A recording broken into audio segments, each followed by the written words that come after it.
Hey everybody, it's Lon.TV, and I've long been a fan of Wyze smart home products, and one of the first Wyze products that I bought was one of their security cameras.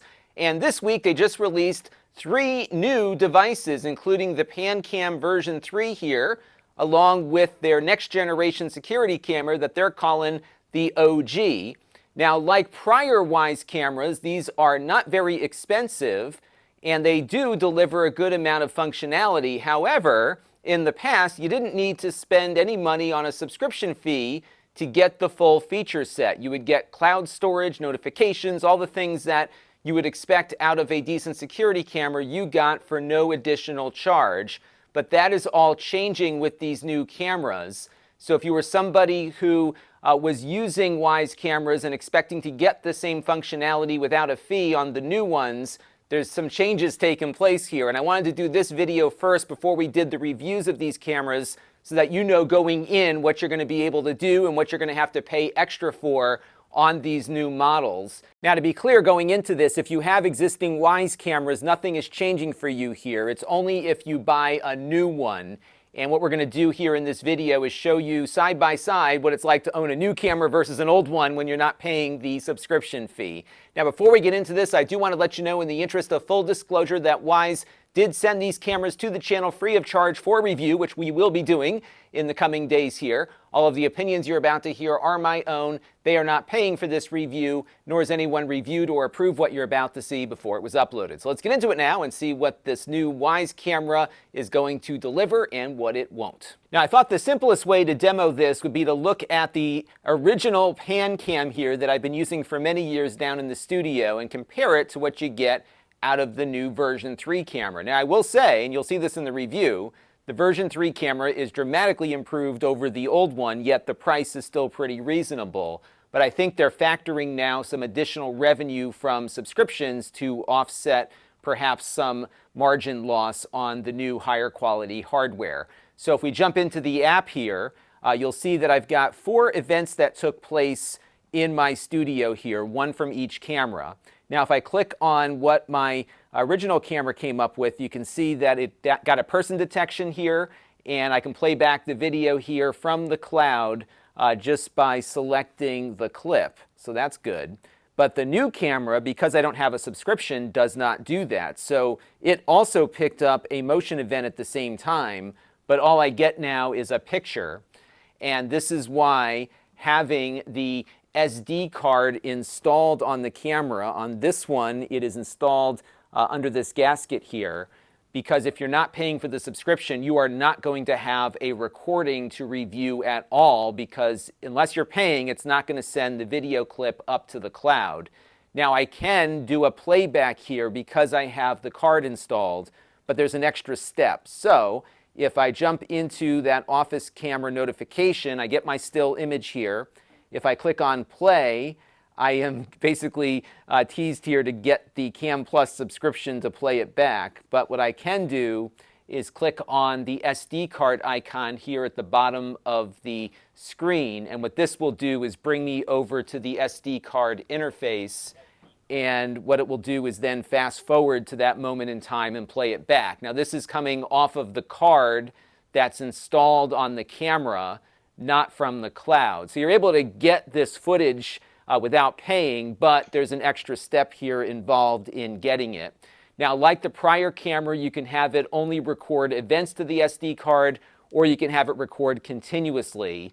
So if the cloud's not that important to you, there is an alternative here without paying, but there's some extra steps involved. Now, on the other camera here, it would record to the SD card and toss it up to the cloud. Now, without the subscription, though, you don't get the AI alerts, which I found cut down on a lot of false alarms. So, for example, on my old camera here, I've got a person notification, which means that it detected a person in the scene, and I can filter my notifications by these AI alerts so that I only see videos with people in it, or maybe only get a notification when it picks up a person in the shot. Now, initially, the older cameras here had all of this functionality for free out of the box. You didn't have to do anything to get it other than install the app and set up an account with Wyze.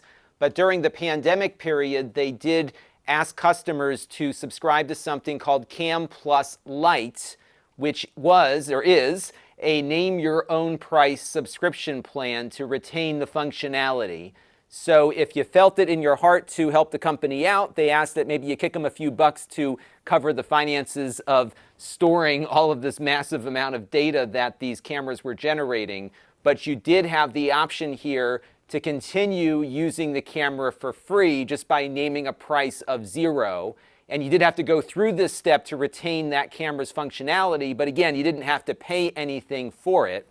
And if you go into your phone after you sign up for Cam Plus Lite, you can attach cameras to your Cam Plus Lite account. So if I go over to the account button here on the right-hand side of the screen and go over to services, what you'll see at the top, of course, is Cam Plus, which is the subscription plan they want to get you into.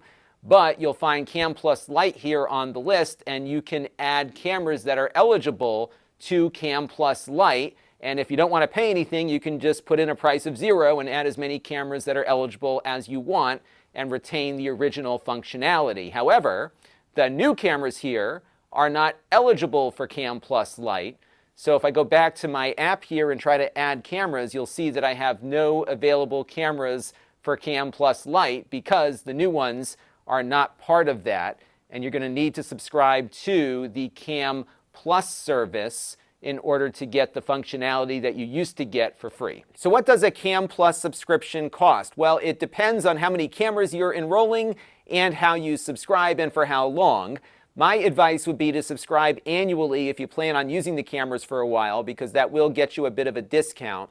I also found that in some configurations, it's cheaper to subscribe on their website than it would be directly on your device, because both Google and Apple add about 30% to the cost. So I would go to their website and do it from there.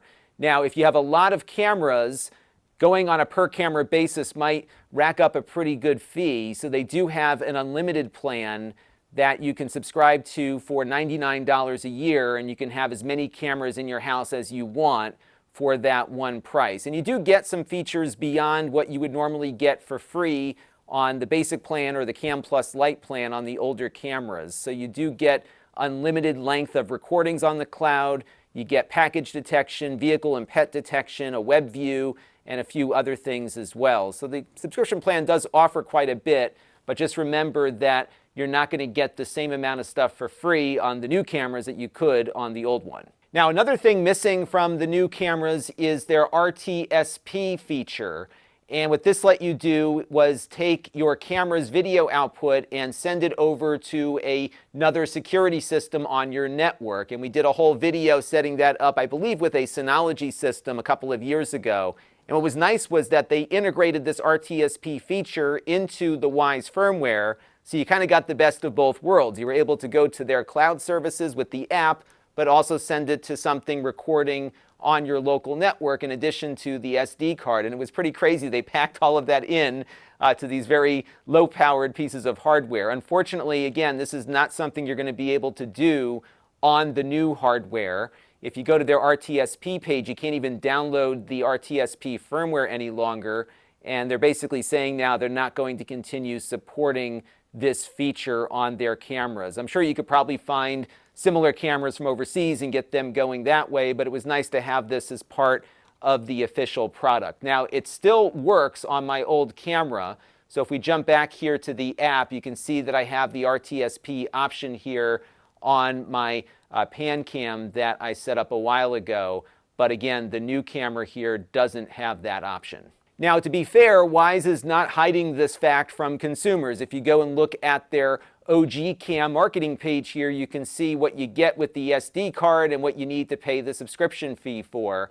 But I think it's important for people who've been using these cameras for a while to know this up front, because I think a lot of people will assume, oh, I can just attach this to my Cam Plus Lite account and keep going. No, you can't. It's not going to be the same experience with the new cameras as it was with the old ones. And that's why I wanted to make the video today before we jumped into the reviews that we're going to be doing on these cameras over the next couple of days. That's going to do it for now. Until next time, this is Lon.TV. Thanks for watching. This channel is brought to you by the Lon.TV supporters, including gold level supporters Brian Parker, Chris Allegretta, Hot Sauce and Video Games, Logic KGR, Tom Albrecht, and Amda Brown. If you want to help the channel, you can by contributing as little as $1 a month.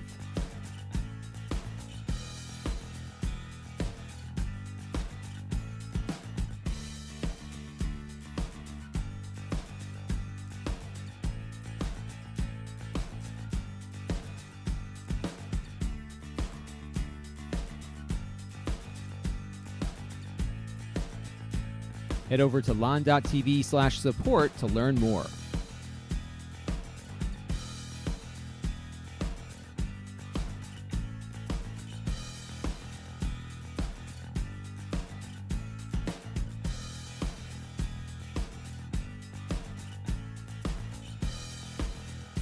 And don't forget to subscribe. Visit Lon.TV/s.